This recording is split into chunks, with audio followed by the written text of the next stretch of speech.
pwede nilang makita pa rin yung mismong encrypted votes nila. Pwede pa rin makita anytime, kahit 2 linggo na nakalilipas, pwede pa rin nilang makita, pero hindi po nila makikita yung mismong pangalan ng mga binoto nila kasi nga po na-encrypt na.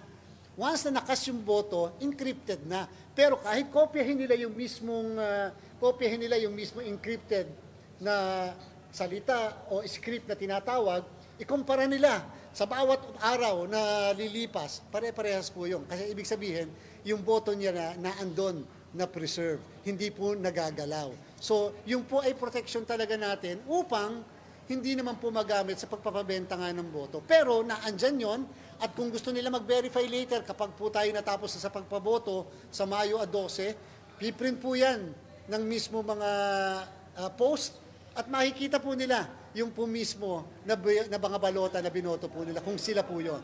Yung nakita po niya, yung po yung ballot face. Pag pumipili ka kasi, bigla kang papakitaan muna ng ballot face. Ito yung 12 na pinili mo. Actually, merong isang taga-media. Dapat kasi bawal pero sige na lang, hindi na natin para papayla. Merong isa kasi nagpadala ng botante sa kanya, pinakita yung ballot face. Ito, yung 12 pinili niya. At ito yung party list na pinili niya. Later on, papakita ko sa inyo para makita nyo.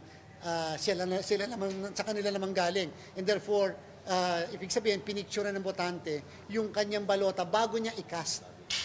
So, pag pinindot mo na kasi yung cast, mawawala na yon. Bigla na lang papalit doon, ay yung sa QR code, mabe-verify mo ngayon. Pag pinundot mo yung QR code, yung sa QR code, lalabas ngayon yung mismong ballot ID at saka yung encrypted na script. So makikita po natin yon. Doon kasi sa script, minsan may nakalagay na pangalan ng isang kandidato, minsan ganyan, pero hindi po nangangalugan na yun ang binoto nila. Talaga pong ganun lang yon kasi yun po yung purpose ng encryption. Di po ba? So hindi po yun nangangulugan na yun po yung binoto nila. Pero nandun sa encrypted script, yung lahat po ng binoto nila. Later po, kapag ka na-translate na yon into human readable, makikita nila na yun pala talaga ang eksaktong mga binoto.